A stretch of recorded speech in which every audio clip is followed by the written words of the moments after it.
3월 25일 새벽 예배 말씀 함께 나누시겠습니다. 함께 은혜 나눌 말씀은 누가복음 16장 누가복음 16장 27절부터 31절까지 함께 보시겠습니다.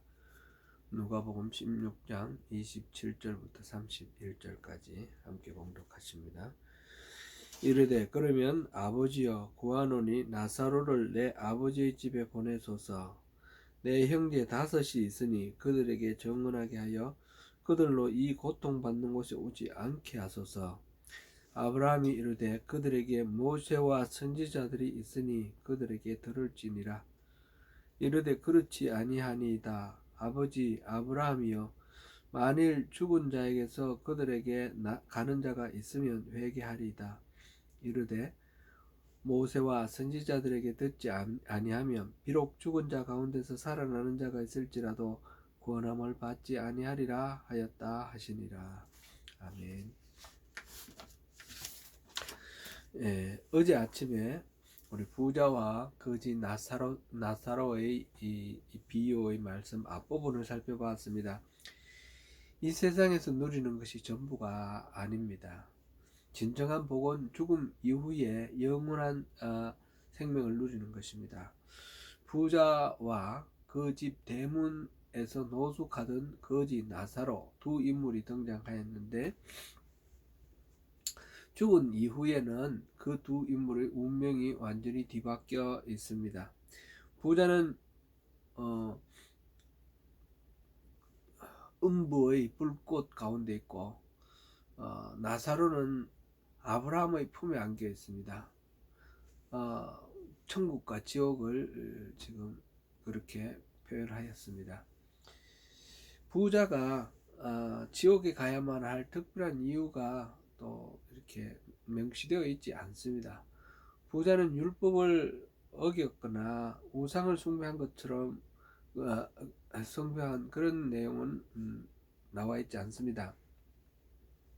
그러나 분명한 것은 그 부자는 율법을 주신 하나님의 마음은 전혀 모르고 그것과 상관없이 살았던 것 같습니다. 죽음 이후의 운명은 살아생전의 삶으로 결정이 됩니다. 부자는 그 고통 가운데서 자신의 고통을 덜어주도록 나사로를 시켜 물 한 방울이라도 혀에 좀 닿게 해달라 요청을 합니다. 그러나 아브라함으로부터 그 요청은 한마디로 거절을 당합니다.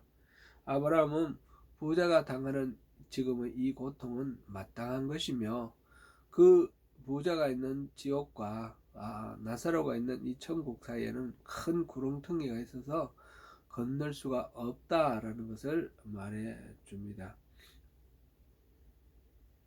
부자는 비로소 자기가 더 이상 희망이 없다는 것을 실감하게 됩니다.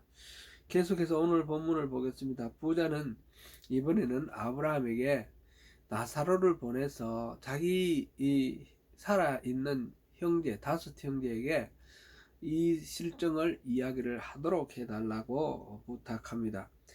그들도 살아가고 있는 모습이 현재 살아가고 있는 모습이 자기가 살아생전과 별다른 차이가 없기 때문에 그 형제들도 이 고통의 지옥으로 올 것이 뻔하다 판단되기 때문입니다. 자기는 할 수 없지만 형제들이라도 이곳에 오는 것을 막았으면 좋겠다는 생각입니다. 만약 나사로가 살아 돌아오면 그들이 나사로의 말을 믿고 삶이 변화될까요? 요즘도 천국을 보았다, 지옥을 보았다 하는 그런 간증들을 많이 듣습니다. 그런 간증을 듣고 정말 천국을 믿고 지옥을 믿어서 삶이 변화되는 사람들이 있긴 있겠죠. 그러나 그렇게 다 듣는다 그러면 이 땅에 믿지 않는 사람이 없을 것 같습니다. 죽었다가 다시 살아난 사람의 이야기라도 믿기가 그렇게 쉽지 않습니다. 부자의 이런 부탁을 듣고 아브라함은 그들에게 모세와 선지자가 있으니 그것으로 충분하다라고 말합니다. 모세와 선지자는 성경을 말합니다. 모세는 성경 모세 오경 토라를 가리키는 말이고, 선지자는 예언서 너비임을 가리키는 말입니다. 예수님 살아계실 당시 이 비유의 말씀하실 당시의 성경, 곧 오늘날 구약 성경을 모세와 선지자라고 그렇게 표현을 했습니다. 물론 여기에 또 성문서 케두빔까지 포함해서 도라, 느빔, 케두빔 다 합쳐서 타낙 성경이 되는 것이죠. 여기서 아브라함이 그들에게 모세와 선지자가 있다는 말은 성경이 있지 않느냐, 성경 말씀 잘 듣고 믿으면 그것으로 충분하다라는 그런 말씀입니다. 그러자 부자는 자신의 형제들이 성경 말씀을 듣지 않을 것이라고 말합니다. 그렇지 아니하니이다. 단정적으로 그렇게 말을 합니다. 성경 말씀을 잘 들으면 된다 라는 아브라함의 말에 그렇지 아니하니이다. 성경이 있지만 그 형제들이 성경 말씀 잘 듣고 그렇게 천국과 지옥을 믿을 것 같지 않아 보입니다. 그 확신의 근거는 뭡니까? 자기 자신의 살아생전을 돌아볼 때 그렇다는 거죠. 자기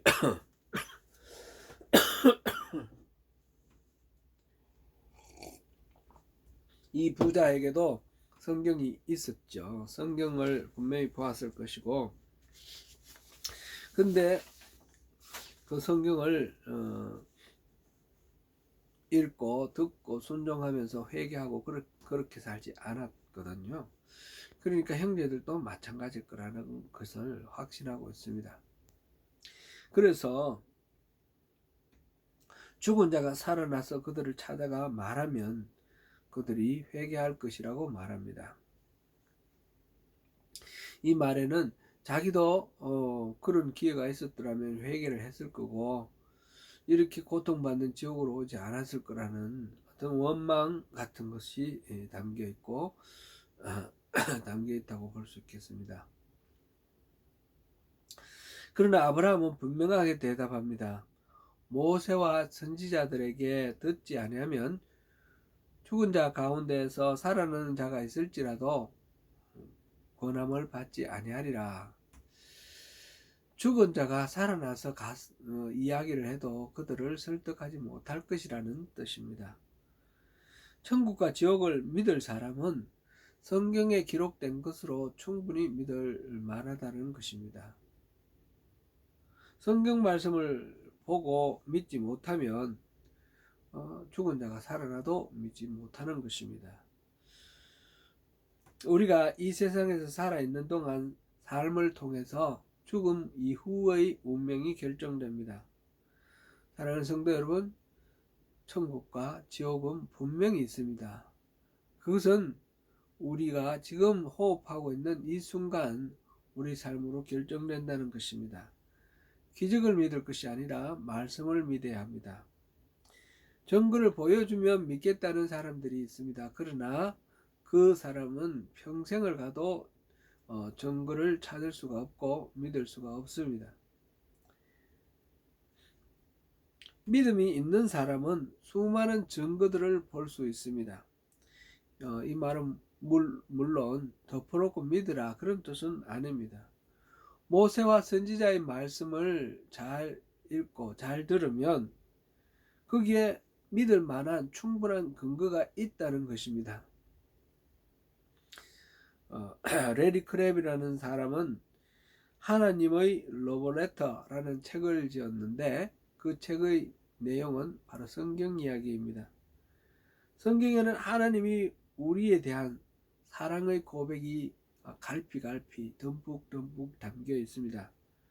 마음을 열고 그 하나님의 고백을 들어보시기 바랍니다. 하나님의 사랑에 마음을 열고 그 사랑을 받아들이면 내 인생이 완전히 바뀝니다. 우리의 삶이 완전히 달라지게 됩니다. 예수님이 비유를 통해서 전하시고자 하시는 그 메시지는 분명합니다. 이 땅에서 우리가 누리는 것들, 재물을 비롯해서 어떤 지위라든지 사회적 명망이라든지 무엇이든 좋습니다. 그 모든 것들은 적절하게 잘 사용해서 잘 살아야 한다는 것입니다. 그것이 우리의 사후를 결정하는 요소들입니다. 예수님의 가르침은 온통 여기에 집중되어 있습니다. 이 땅에서 누리는 것에 마음을 다 뺏겨버리지 말고 정작 중요한 것, 영원한 생명을 선택하라는 말씀입니다.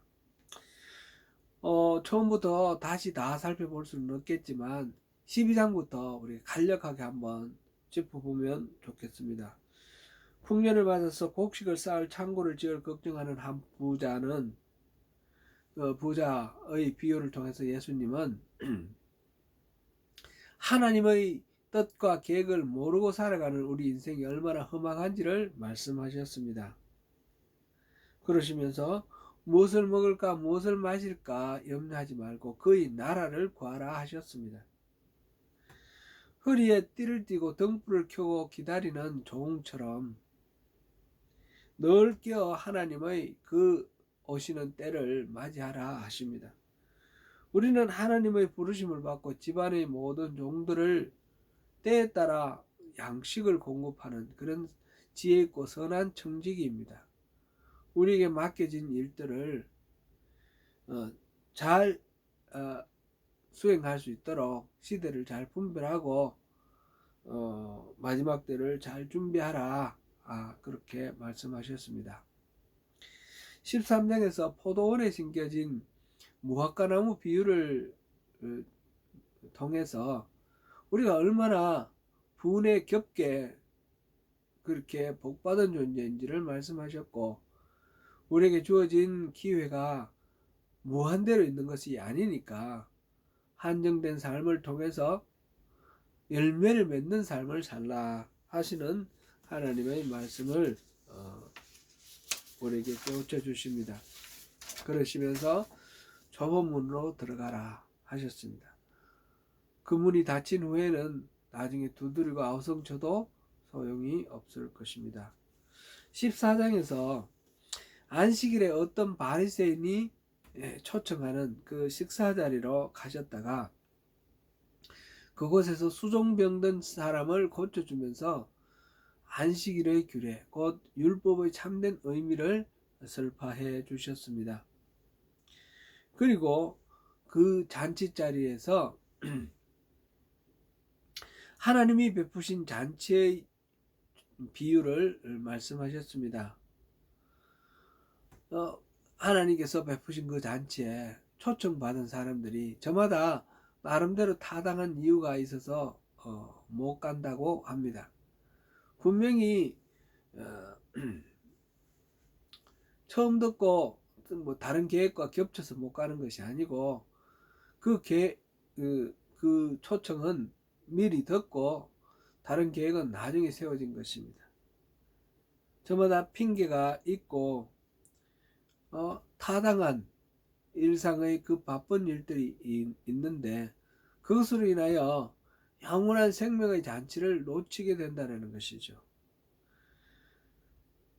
그 빈자리는 소외되었던 사람들이, 죄인들이 그 자리를 차지합니다. 천국 잔치는 청함을 받는 사람은 많지만 택함을 받은 사람은 적습니다. 정작 무엇이 귀하고 중요한지를 분별해서 참으로 중요한 것들을 놓쳐버리는 어리석은 그런 선택을 하지 않도록 우리가 깨어 있어야겠습니다. 제자가 되는 길은 자기 목숨까지도 미워하며 십자가를 지고 나서는 길이기 때문에 잘 따져보고 아무 생각 없이 가는 것이 아니라 철저하게 깊이 묵상하고 사색하고 그래서 결론을 얻고 그것을 이루기 위해서 모든 것들을 또 희생하는 그런 결단을 해야 할 것입니다. 15장에서는 잃어버린 것을 찾은 목자와 여인과 또 아버지의 비유를 통해서 잃어버린 한 영혼을 되찾는 그 일을 위해서 어떤 대가와 희생도 아끼지 않으시는 우리 아버지 하나님의 그 마음을 알자 하는 것을 말씀하셨습니다. 16장에서는 옳지 않은 청지기의 비유를 통해서 불의한 재물로 친구를 사귀라 하셨습니다. 곧 우리가 가진 자원의 그것이 어떠하든지 그 자원을 우리를 영주할 처소 곧 하나님의 영원한 생명의 자리 천국으로 인도할 그럴 만한 삶을 선택하는데 잘 선용하라 하셨습니다. 하나님과 재물을 겸하여 섬길 수 없고 분명하게 우선순위를 하나님께 두는 그런 우리의 결단이 필요하다 말씀하셨습니다. 우리가 하루에 몇 절씩 이렇게 나누어서 읽으니까 그 몇 절 안에 매몰되기 쉽습니다. 나무는 잘 보는데 숲을 보지 못하는 그런 우에 빠질 수가 있습니다. 전체적으로 이런 말씀들을 통해서 예수님께서 우리에게 주시고자 하시는 메시지는 무엇입니까? 한마디로 그것은 영원한 하나님 나라의 복음입니다. 하나님 나라 그것 하나면 충분하다는 말씀입니다. 또한 그 하나를 위해서 지금 내가 누리는 모든 것들을 지불할 만하다. 그 하나면 그 하나가 바로 나의 전부다 라고 말씀하시는 것입니다. 사랑하는 성도 여러분, 오늘 하루도 어떤 사람을 만나든지 어떤 일을 하든지 주님의 마음을 잘 헤아리고 살피는 가운데 하나님 나라의 복음을 붙들고 우리를 되찾고 기뻐하시는 주님의 그 마음을 시원하게 해드리는 복된 하루 되시기를 축원합니다. 감사합니다.